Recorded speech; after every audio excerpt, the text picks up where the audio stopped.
2004 live from 10 to midnight on BBC One, BBC News 24 and 5 Live. Now on BBC Two, who does Jeremy Clarkson think he is?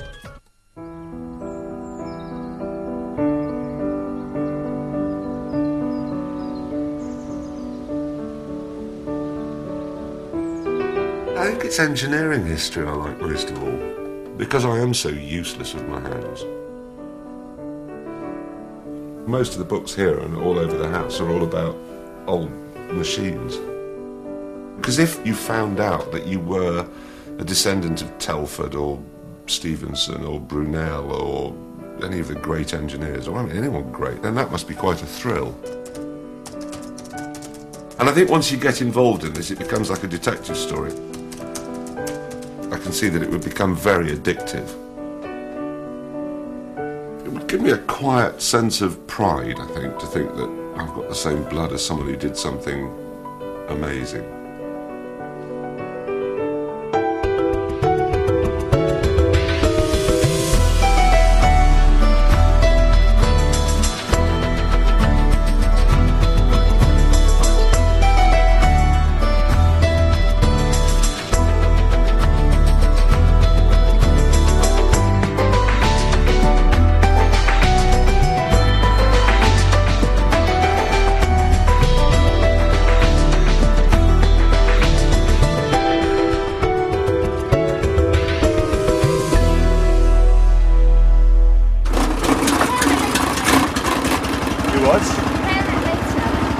I'm going to wear these, otherwise I'll get hay fever. It's all gone yellow!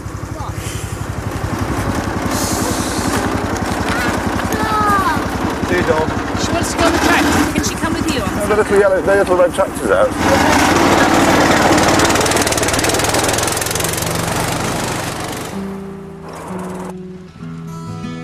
Jeremy Clarkson lives in the Cotswolds with his wife, Francie, and their 3 children. But Jeremy is not a native of southern England. For generations, his family came from Yorkshire, a hidden history that he knows little about. Behind these faded snapshots lies a remarkable story. To discover it, Jeremy will have to go on a journey into his own past. Right, move these garage flowers. And to get there, he'll need a map. This is it. This is where I came from. The family history expert has researched and drawn up Jeremy's family tree. I think a lot of people think when they look into their family trees that it's going to be William the Conqueror, Warwick the Kingmaker, John of Gaunt, and then, oh look, it's me, so look how I'm descended from royalty. Whereas this, I think, is more the reality of it. I mean, on my dad's side, there's absolutely nothing. Thomas Clarkson, William Clarkson, a labourer. If you take the Clarkson name back, labourer, master tailor, ooh. They're all from within a few miles of one another, this lot. You see, he married a girl from Tickhill, who then produced a load of children who lived in Tickhill, who produced my grandfather who lived in Tickhill, who produced my dad who lived in Tickhill. There's one of them here, went to Castleford, that must be 15 miles away. Not exactly Scott of the Antarctic, but it was a start. 200 years of interbreeding, I'm surprised I haven't got one eye. The family tree shows how Jeremy's ancestors' lives changed as Britain moved into the period that most fascinates him, the Industrial Revolution. Agricultural labourer, farmer. And then look, colliery carpenters, the mines were coming on stream. They weren't even clever enough to actually go down the pit. Now, my mum's side, that's kind of more interesting. Yep. John Kilner, the glass bottle manufacturer.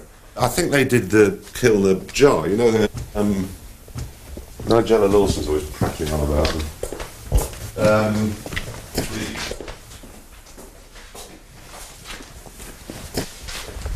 those are called Kilner jars, and I think he was the kilner who did those. I tell you what, where the story is good is A, look at the amount of people who were in it. B, it's a name that has survived. I mean, it's survived more than 150 years, and people still refer to it as Kilner jars. But also, what happened to it? Because it stopped with my great-grandmother. You see, in this generation, there are no glass bottle manufacturers, and all those lot, just about all of them, made glass bottles. I would head straight for this guy, Kilner, because he, at least, it seems,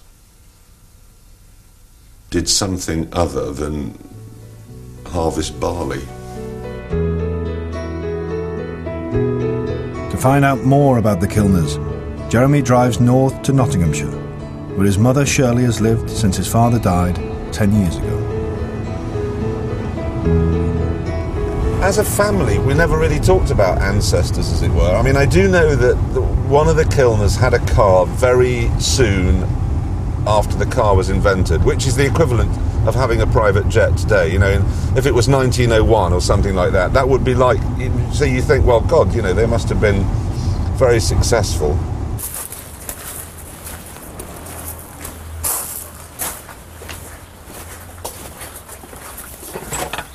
Morning! Hello, how are you? How are you? Nice to see you. Very well, very well. Isn't it? Good time. Oh, yes, cup of coffee. I've come to pick your brains before senility takes you in the night. It's got me, it's too late. No, look. Well, you can still do a crossword. Look, whilst waiting for you, look. And the football? Nearly finished. Oh, did you see it? I did. Oh. I didn't see the end. I listened on the radio. It's funny, you know, when you're young, like you, you're not the least bit interested in family history, and then the older you get, you begin to sort of take an interest in your roots. And so you are quite interested? I am now. Why? No, you see, I never saw my grandmother, and she lived 4 miles away. Your mother was cut off? My mother quarrelled with her. She was a right old cub. Apparently. She was a Kilner? She was a Kilner, yes. And she was my mother's mother. The grandmother Shirley never saw was Annie Kilner, Jeremy's connection to the famous Kilner jar. Do you know anything about Kilner glass? Well, my mother used to bottle fruit, like you did in the war. You put fruit in these bottles, these jars, and then you boiled it, and everything expanded. You screwed the lid on tight with a rubber seal. I thought Kilner jars were a lever arrangement. No, I've got some of those. They're not Kilner ones. These are screw top with a rubber seal, and you screwed the top on, and then as the fruit or the heat contracted inside, it formed a vacuum. And the factory was in Conisbrough, where Conisbrough Castle is. What I'm interested in is the notion that you've got this, if it became a household name, and globally too, because they know about Kilner jars in America, I'm presuming it must have been colossal. Oh, it was. Enormous. He was a millionaire in his day, I should think. Was he? Well, he must have been. If he'd any business acumen at all, he must have been. But where did it go? I don't know. Oh, you didn't... Very interesting. Suddenly become interesting. No, where did it go? No idea. Any answers? So more questions than answers. Well, yeah, it is. There are more. A lot.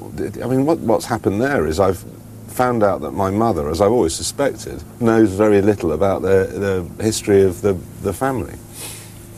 Which does mean I'm left thinking, well, when did Kilner start? When did he finish? What caused him to finish? What happened to the money? A lot of questions. I suspect it's time to get on the road and go and find out, but I actually, at this point, can't think where to go. Conisbrough is obvious, Dennerby, find out if anybody there knows what happens to the factory. An entry in the 1841 census shows that John Kilner lived in a place called Whitwood, near Castleford in West Yorkshire. Profession, trade, employment, or independent music. It says giraffe. Glass. Glass M. I suppose that could be glass manufacturer. Hang on a minute.